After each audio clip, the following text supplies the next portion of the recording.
It's a 7.4, pretty big nerf to Maokai, both mana costs and also other factors.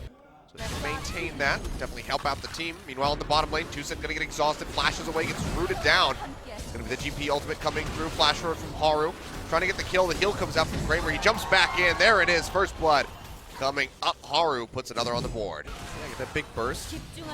Meanwhile, bottom lane, trying to find a play onto KRAMER. Call comes through, he's gonna pop the heal already, the tether. Now coming through from core, JJ HARU jumps in, finds TUSIN as a target, but he gets locked up with the Ashe and he's gonna get deleted.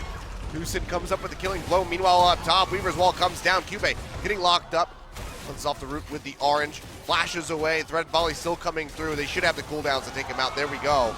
2 kills. Very swiftly put on the board by FREECS across the map. Maybe finding a third. Core JJ walking in. Spot Spirit. He'll be able to walk back in underneath this turret. But looks like Samsung are going to have to abandon this. I mean, they've been doing that role for 17 years. The first X-Men movie came out in 2000. Crown taking a lot of damage, so I did volley coming through. So as the flash of the ghost, he's gonna pop the ladder. Trying to keep himself alive. Shockwave not gonna connect. He's a little bit more damage on the back end. He does make it out with the flash still up, but rough trading coming through. They are at least tempo advantage right now as KURO. Oh, KURO's gonna flash over the wall, throws out the threaded volley. Oh. Barely not in range to come up with the last hit. Crown makes his way out, but flash for flash, so both of the mid laners' spells, summoner spells will be down at the end of that, but AFREECA move it down. They take out the first dragon of the game. We're probably going to see full damage once again as oh boy, Crown getting pinched on, does not have the flash to get himself out of here. Pops the shockwave, but just no damage coming through. He goes down, Spirit picks up the kill. Yeah, good Weaver's wall from KURO. Leaving lane, then darting straight into mid. Nothing Crown could do in that scenario. Uh-oh.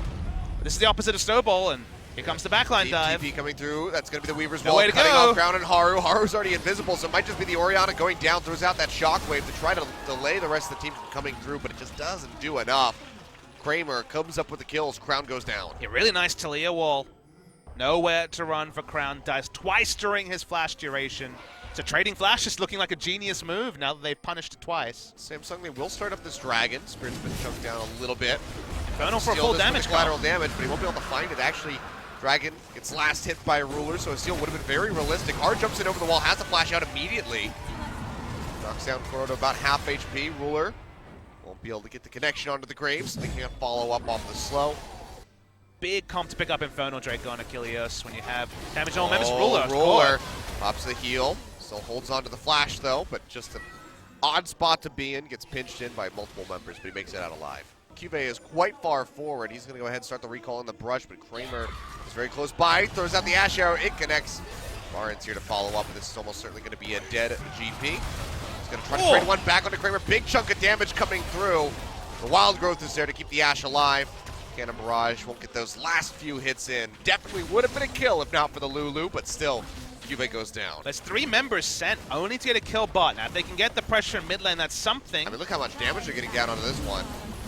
Karma throwing out that mantra Q, and they'll just be able to force this up. So even with that many people allocated to the bot lane to kill the Gangplank, they still get an inner turret in mid. We know you can beat SKT, but if you could just 2-0 Jhin Air, that'd be great. It would be. Speaking of 2-0s, AFREECA looking to put 2 more kills on the board. They're only finding Crown, though. Weaver's wall not able to cut off Core JJ. He's able to exit up around the backside of that Baron pit, so he won't get caught out. Here we go, Crown dead for 10 more seconds. Will not be able to join the fight. TUSIN flashing away from that deadly flourish, but now the curtain call gets opened up on the backside of the on pit. the Baron. Baron going low, 3K here. HARU waiting over the wall, jukes out on the Ashe arrow, goes into the pit. Can he come with the steal? No, it's not going to happen. Spirit takes it away. They get rid of the Rengar, and that's going to send Samsung heading for the hills.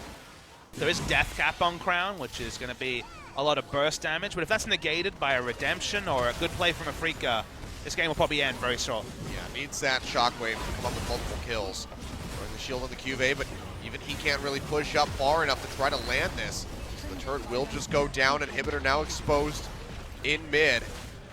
Another split push coming down from KRAMER and TUSIN in the bottom lane, already getting down onto this inhib turret. They are just chunking this out. Weaver's wall coming through, just completely cutting them off. Really nicely done by KURO. The first inhib will fall. 30 minutes on the clock. AFREECA, how much more can they get? The question, curtain call open up. KURO going to be the target. Takes a bit of damage, but the redemption will come down. Heals them back up. They jump onto MARIN. Should be able to take out the Maokai.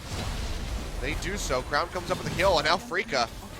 They find their way outside of the base. Spear goes over the wall. He's Immediately alone. Exhaust comes down. Won't get too much damage through. Redemption from Samsung, popping them back up. Oh! Big seismic shove. Crown goes down. KRAMER coming up with the kill as he's just sitting inside the base, Front line firing Ashe. up over top of the wall. A triple kill. Let's make it a quadra. Can he get the penta? He's hunting down HARU as best as possible. The volley will connect for the slow. Can he finish it out? Glenn's off coming through. They slow him with the smoke Why are they screen. doing HARU. this? He's going to be out of here. They really want the pentakill, but the rest of AFREECA Freaks, they're focusing on the win. They'll be able to take this out and win it right here. 30 minutes on the clock. HARU, did they mess up the handoff? There we go. Pentakill goes over to KRAMER right at the end of the game. Happy KRAMER Day, buddy. You got it in the end. And they will come up with a win, which means AFREECA Freaks are taking us to game number 3. The Dr. Jekyll and Mr. Hyde of League of Legends continues for the AFREECA Freaks. The same team that just died solo in lanes in game 1. Turn it around in game 2 in emphatic fashion.